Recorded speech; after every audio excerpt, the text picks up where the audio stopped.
Hello and welcome to episode 2 of Professionally Speaking. Once again, I'm your host Rahan Ali Muhammad, and I welcome you back to episode 2. And I hope we can, go on this journey and continue it. I hope you enjoyed episode 1 with Dr. Imran. I really appreciate him for coming out, taking some time out of his day to do it. Also very sorry about the audio quality. I hope it's a lot better in this episode. If there anything you want to tell me, do either comment it on below the video or do get in touch via Instagram or email. But without further ado, welcome to episode 2. With me today, I have Rezvan Ahmed, an engineer by profession, who's specifically an electrical engineer. Rezvan, good evening. How are you? Hi, Rehan. Good. How are you? Happy to be here. I'm good. Thank you very much for taking some time out of your day to do this. I really appreciate it. No problem. Happy to be here. All right. So let's get started. So, Rezvan, who are you? Who is Rezvan? What does he do? Sure. Yeah, thanks. So I'm a project development director at Cross Boundary Energy. Cross Boundary Energy is a renewable energy investment firm. We finance and develop renewable energy projects across Africa and Australia for commercial and industrial customers. So we do solar photovoltaic projects, so solar PV, wind projects as well, and battery energy storage projects for large commercial and industrial customers. And in my role, I oversee the commercial and technical development of these projects across Africa mainly. Okay, so I want to go into sort of your engineer career. So, how long did it, take for you to become an engineer? Yeah, sure. So I studied electrical engineering in Canada. I went to the University of Waterloo for my undergrad. I did electrical engineering, like I said. It took 5 years. The engineering program length varies from one country to another. It also varies from one university to another. So at the University of Waterloo, we had what's called a co-op program, which is where you have one term of school and then another term of an internship, and you do that for 5 years back to back. So you don't get much of a summer break, unfortunately, but after 5 years, if you go to Waterloo, you will have the opportunity to do 6 different internships, and you can choose to do that at 6 different companies or one company for all 6 internships, or however you'd like to set that up. Other universities in Canada have co op programs as well, but in some cases, those are optional. At Waterloo, it was a compulsory requirement as part of the electrical engineering program there. And other universities also have it structured in a different way. So they might do a co op program or an internship program in the summer, from first year or from second year onwards. For us, our co-op programs, our co-op internships, sorry, they started straight from the first year all the way up to the final year. So we had 4 years of academic courses, but because we had this co-op program, the overall length of the program became 5 years. In the UK, for example, engineering programs tend to be 3 years for a bachelor's and 4 years for a master's. And then they have different types of internship programs as well that you could add on to that. So yeah, like I said, it varies by country, but this was what my program was. So, the program you did, was it an undergrad, a master's, or a PhD? So my program was an undergrad. It's called Bachelor's of Applied Science.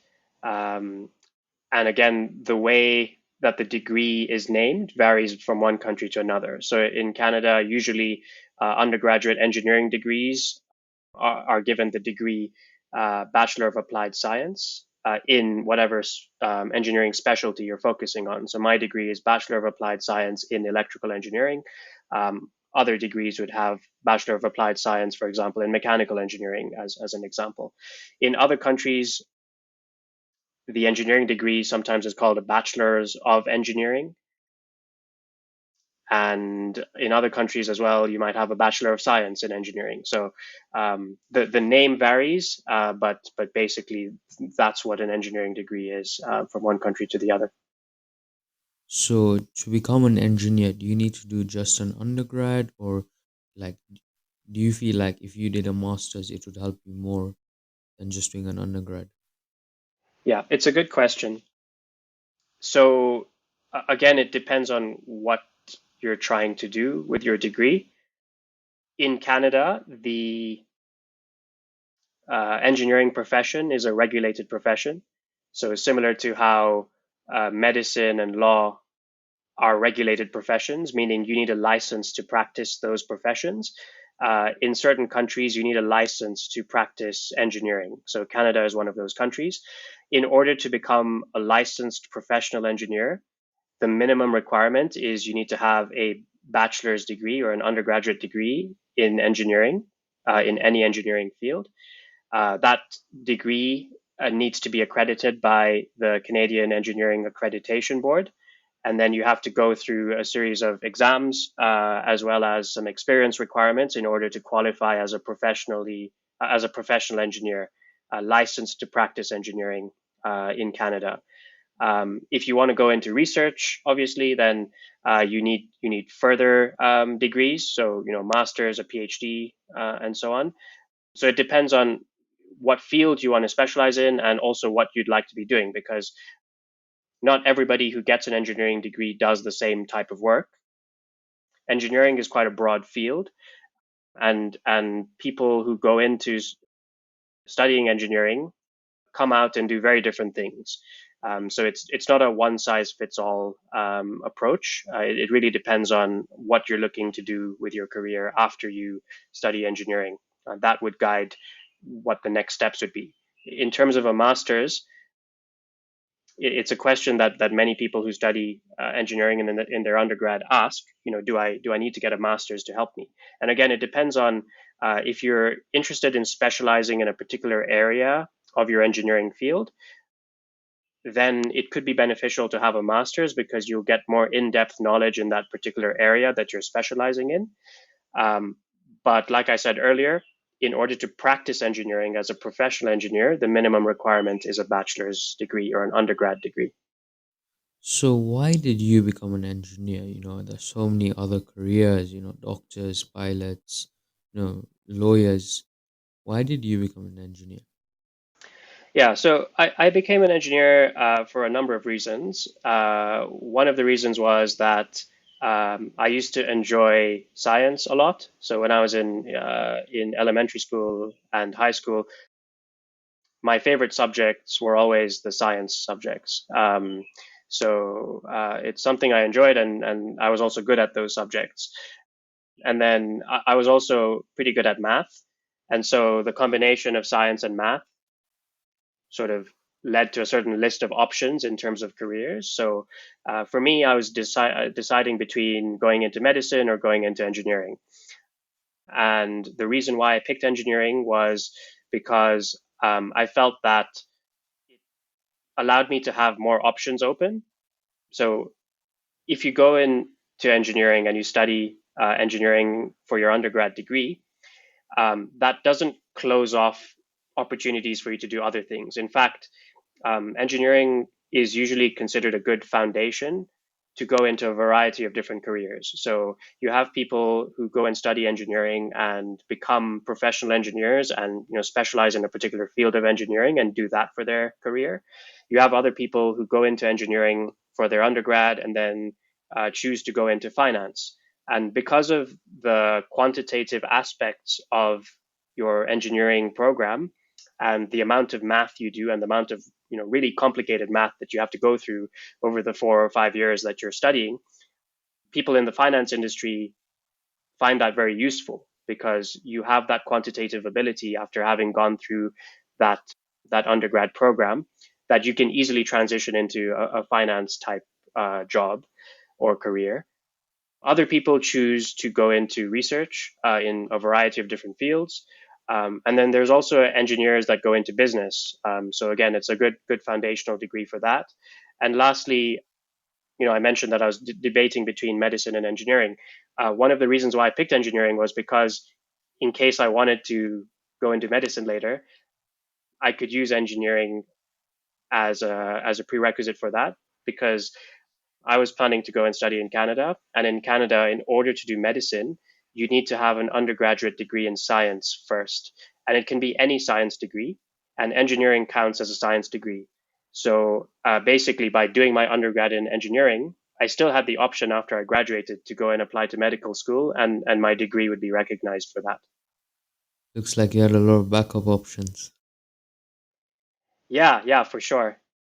So I think it's in life it's good to have options, because you never know what's going to happen in the future, and so that's the way I was thinking about it.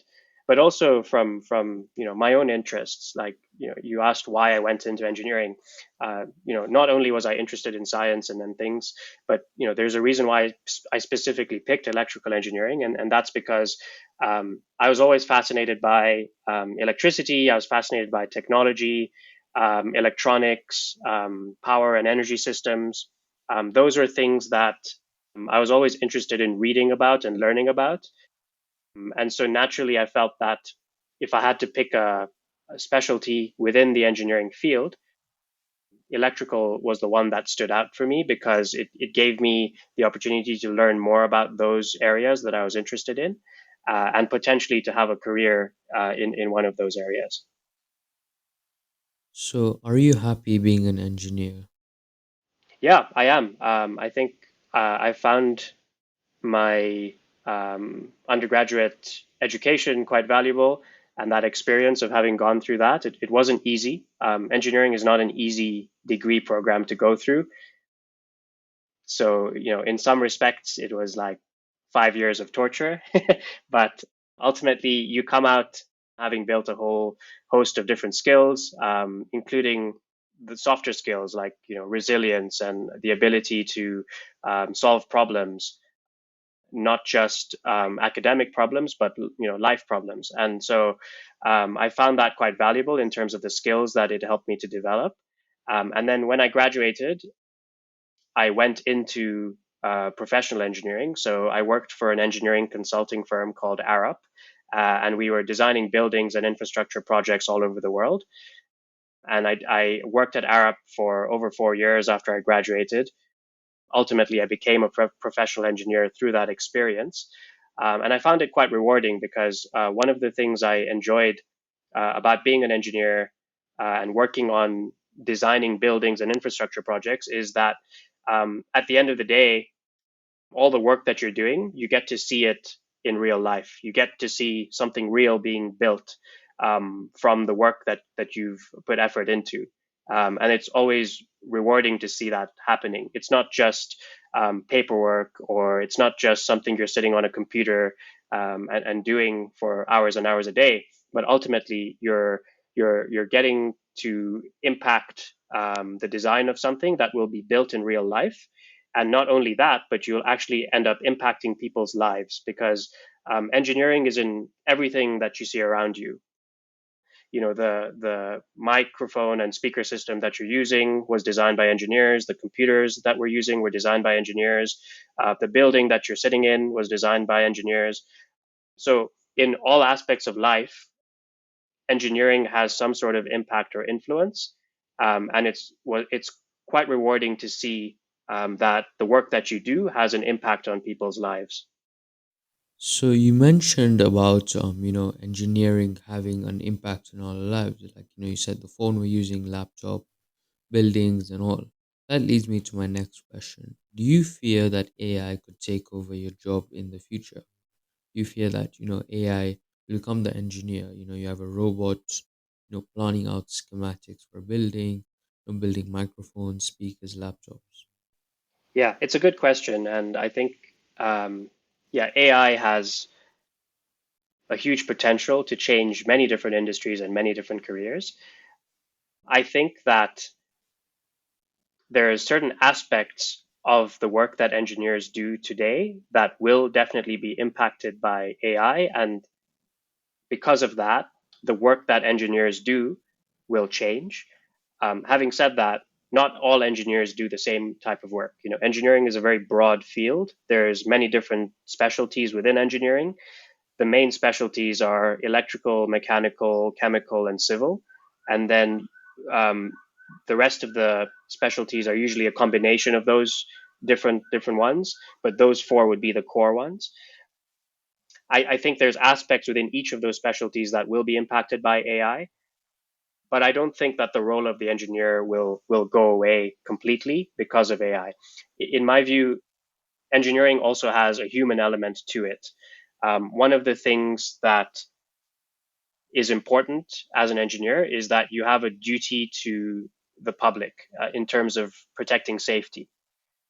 And sometimes when you're working on an engineering problem or a design, there's a human element that needs to be considered about how will the design impact people or impact people's lives.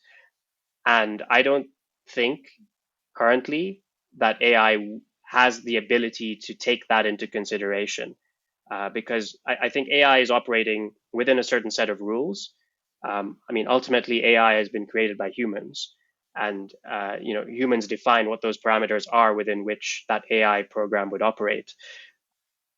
So I think you still will need that human element to make those judgment calls when it comes to safety, when it comes to protecting human interests, and also, engineering problems tend to be complex.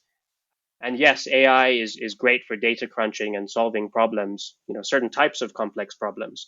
But I think that it's always important to have that human element involved in any design. So, I want to move into like, the nouns. Right? Is the career competitive? Yeah, engineering is a very competitive career. To get into an engineering program at any of the top engineering schools in the world, you need to have really good grades, and not only good grades, but good extracurriculars as well, because most good schools are looking for well-rounded individuals, and it's really competitive to get into any engineering program. Having said that, I think many programs are competitive. So it's not only engineering that's a competitive program to get into, but I'm speaking from the perspective of having gone through an undergraduate program in engineering. And usually there's a whole process of writing essays as part of your applications and things that is common across many of the degree programs that you apply for. But yeah, engineering tends to have quite a high requirement in terms of your grades, and what they're expecting. And then, to help to differentiate yourself, it always helps to have extracurriculars as well, as a strong part of your application. And then, after you graduate, the competition doesn't stop there, right? After you graduate, you're competing for jobs, and engineering is quite a competitive field from that perspective as well, because there's a lot of really smart people that are graduating with engineering degrees from different schools, and many of them are looking to apply to the same jobs. And so the job market is also competitive. But the good thing is, engineering is a growing field. There's lots of technological advancement. There's lots of infrastructure advancement. There's lots of different aspects of the world economy that require engineers. And there's this demand, this constant demand for engineers. So I think as much as it's competitive, it's also a growing field. So there's opportunities, wherever you look in the world for engineers. So, would you stay in the career? Would you be an engineer maybe for the next 20, 30 years? Yeah, I think it's a tricky question. It's hard to answer that with a yes or no, because it's not black or white. So basically, for me, I studied electrical engineering, and I am a licensed professional electrical engineer. However, I'm not practicing engineering at the moment. The work that I do is not considered practicing engineering because I'm not working on designs, for example. The work that I do involves looking at renewable energy investments and helping to structure agreements that help those renewable energy projects come into fruition, and also overseeing the the technical development of these renewable energy projects, but I'm not the person actually designing the solar plant or the wind farm, or putting together the design drawings and things like that. There's other engineers that do that. But having said that, the fact that I studied engineering and understand the fundamentals, and also the fact that I worked as an electrical engineer for a few years as part of my career helps me to understand what's going on and understand what questions to ask. So, going forward in the future, I'll still be an engineer because I studied engineering. Uh, but what I might be doing in my day-to-day job may or may not be engineering. So I don't know if that answers the question, but hopefully it gives you a sense of, like, it's not a yes or no, but it's sort of there's different factors involved, and you can be a member of a profession without necessarily practicing that profession on a day-to-day basis, but you can still benefit from the knowledge that you've gained by either studying or working in that profession. So, do you think there is space for more people to join the career? I mean, I have friends that are, interested in becoming engineers. I know other people in my generation, maybe a few generations before me, and the coming generations. So, do you think there's space for more engineers to come into the field? Yeah, absolutely. Like I said earlier, engineering is a growing field. You look at technology today, smartphones and computers and so on. There's constant innovation that's happening, and the innovation is being done by engineers. And the people who bring the theory into real life are engineers. So, all of the big tech firms, Google, Microsoft, Apple, Amazon, and others, they, their foundation is built by engineers, basically. Like they hire, thousands of engineers to help them build the products and services that they offer. And there's more firms like that all around the world. And technology is quite a big part of our lives, and it'll continue to be a big part of our lives. And as long as that's the case, that means that there will continuously be a demand for engineers. Having said that, as well, like I said earlier, not all engineers are working in that field of technology. There's engineers that do other things. So, for example, um, buildings need to be built, and you know, for the foreseeable future, we will have a demand for buildings of different types to be built. Residential buildings, commercial buildings, recreational buildings, all those types of projects require engineers for them. So you'll need civil engineers and mechanical engineers and electrical engineers and structural engineers to be involved in those buildings projects or infrastructure projects around the world. You have transportation projects that are coming up, like roads and bridges and public transit infrastructure needing to be built. All those areas require the involvement of engineers. You also have the pharmaceutical industry. Chemical engineers are involved in that space. You've got factories being built. The people who map out the processes for a manufacturing facility usually have some sort of an engineering background. So, wherever you look, I think there will be a huge demand for engineers going into the future. So, the last question for today is, what's one piece of advice you would give someone thinking about becoming an engineer? Yeah, it's a good question. I don't know if there's one piece of advice I would give, but perhaps there's some general advice I would give. If you're considering going into engineering, I would say that it's a good field to go into. I am biased because I am an engineer, so I would only say good things about the profession. But I think it's quite a rewarding profession to go into. But the one thing to keep in mind is, if you choose to study engineering in your undergrad, that doesn't mean you're locked into that one career path. So you should view it as an option that allows you to consider engineering as a profession, but you can also go and do something else completely different. And like I mentioned earlier, engineering is a good foundation to go into many different things. So if you're thinking about going into engineering, but you're not sure if you want to be an engineer after you graduate or you want to work as an engineer, that's completely fine. You know, many people who go into engineering don't end up becoming engineers as as part of their careers or professional engineers. They go and do something else. So yeah, the one thing I would say is like, don't be locked in. What I would say is to follow your passions. If you're interested in science and math and you enjoy those subjects, and also if you enjoy making a real world impact by using science and math, and you enjoy building things and you enjoy seeing theory being put into practice, or you enjoy solving problems because engineering is all about solving problems, then I would recommend that you consider engineering as a potential path. And then once you go into it, you'll learn new things.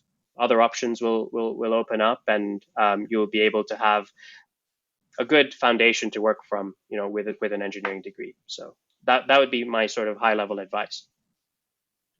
And also, like you mentioned, as an engineer, you can get into things like finance, medicine, all these other careers. So, I mean, it does look like a good career to bring you a foundation to, your future.